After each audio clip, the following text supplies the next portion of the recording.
Bonjour et bienvenue à tous dans cette nouvelle vidéo. C'est la fin de l'été, fini les vacances, les enfants ont repris l'école, mais n'oublie pas que tu vas pas t'arrêter, tu vas pas ranger le vélo, tu vas pas le mettre en hibernation, et toi non plus tu vas pas rentrer en hibernation, tu vas continuer à les rouler, et pour ça, petit objectif d'automne. Alors si tu n'as jamais réalisé un 100 km, un 150 ou même un 200, c'est le moment de se lancer. C'est pas parce que les jours raccourcissent et que l'automne va bientôt taper à la porte, c'est pas grave. Du moment où tu as la motivation, il n'y a aucune raison qui te fera ne pas aller rouler.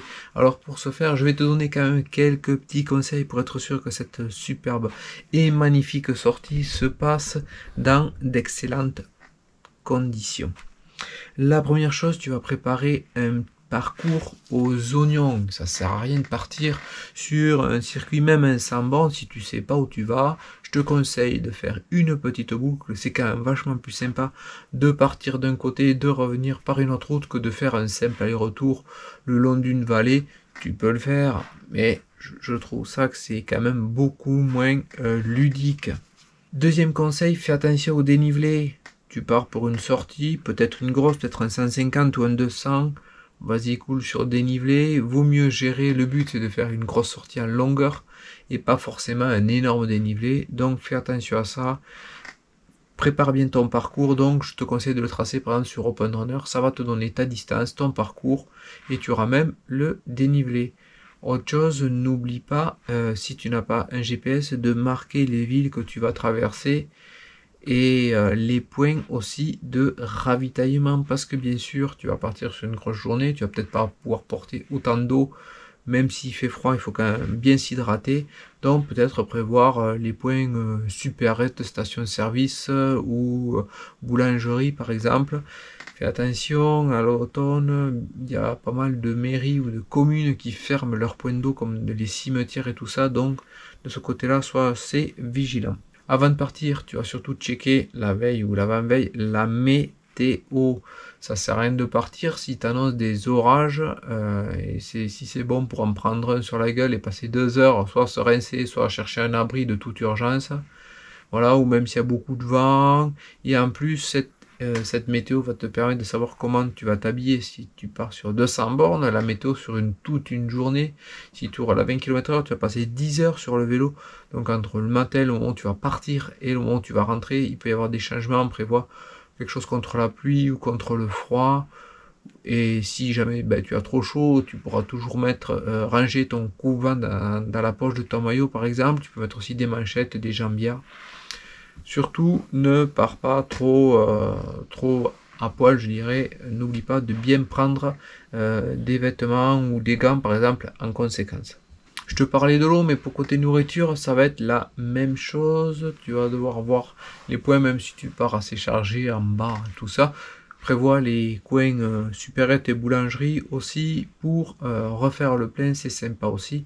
Et en plus, tu vas devoir checker pour ton repas de midi par exemple, soit tu le prends avec toi, du style sandwich ou autre, ou alors tu prévois une petite pause dans un snack ou un restaurant, et tu vas devoir le choisir le mieux à l'avance. Et en plus, je te conseille de choisir ce point, on va dire repas, point pause de midi, après la moitié de ton parcours. Si tu pars pour 150 bornes, que tu en fais 50, tu fais pause repas et tu sais que derrière tu en as 100 pour repartir après manger, ça, des fois côté moral ça peut être dur. Par contre si pour la même distance tu fais la pause à 100 bornes, tu sais que tu en fais déjà 100 et qu'il t'en reste que 50 derrière, ouais, ça va, franchement pour le moral, moi je préfère le gérer comme ça, franchement c'est plus agréable. Avant de partir, tu vas devoir checker ton vélo. Regarde les plaquettes ou les patins, la chaîne, tu vas la graisser, pression des pneus, un petit check de vélo, voir l'état général. Si tu te trouves à 80 bornes de la maison et que tu as un souci, pas être top, bien sûr tu vas pouvoir, et en plus je te conseille de prendre de quoi réparer une pompe chambre à air. Puis multitools ou des rustines, le petit kit qui va bien, que normalement tu fais sur toute l'année, que moi je laisse toujours dans une petite sacoche sous la selle, que je n'enlève pas du vélo. Au moins je suis sûr que quand je pars j'ai toujours le minimum de quoi pallier aux petits problèmes. Et en dernier cas, je te le souhaite pas, mais si vraiment tu as une avarie, que ce soit au niveau du vélo, un problème, un dérailleur qui se met en vrac ou autre, ou toi qui vraiment tu pars et tu sens que aujourd'hui un petit douleur gastrique ou autre chose et que ça va pas le faire sur 200 bornes, même sur 100 bornes, si t'es pas bien et que t'as l'estomac en vrac, ça va vraiment pas être cool de rouler, donc, ou même si tu as autre souci ou de météo, enfin bon bref, prévois une solution de repli, c'est-à-dire avant de partir, trouve quelqu'un de confiance qui soit un peu dispo, un retraité ou ta femme ou ton conjoint ou je sais pas, ou ton cousin qui pourra venir te chercher. Voilà, tu lui dis que tu pars sur une grosse sortie, que tu vas à peu près tel endroit et tel endroit, tu lui donnes ton parcours. En plus, ça rassure tout le monde de savoir quand tu pars, surtout si tu pars sur 200 bornes, tu peux vraiment être loin de chez toi. Donc ça rassure tout le monde et qu'en plus, il y ait quelqu'un qui puisse, au cas où, venir te chercher un saut de bagnole. Et puis voilà, de rentrer, il faut pas dramatiser une sortie, avorter, faire 150 et puis ça se passe pas comme tu veux, tu es obligé de rentrer à la maison en bagnole au bout de 50 bornes, ben tant pis, c'est comme ça, c'est pas grave, ta sortie tu la referas un autre jour, tu ne joues pas ta carrière, comme je dis tout le temps, je ne joue pas ma carrière sur le vélo, donc voilà, même s'il y a un petit souci, hop, retour en bagnole, quelqu'un est au courant, il sera sûrement dispo, il aura le téléphone pas loin et il sera pas trop bloqué, il pourra venir te chercher, ça c'est quand même pas mal à prévoir.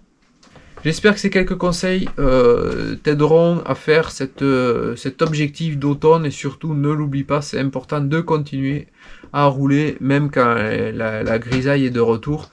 Et je te dis à bientôt pour une nouvelle vidéo. Bye bye!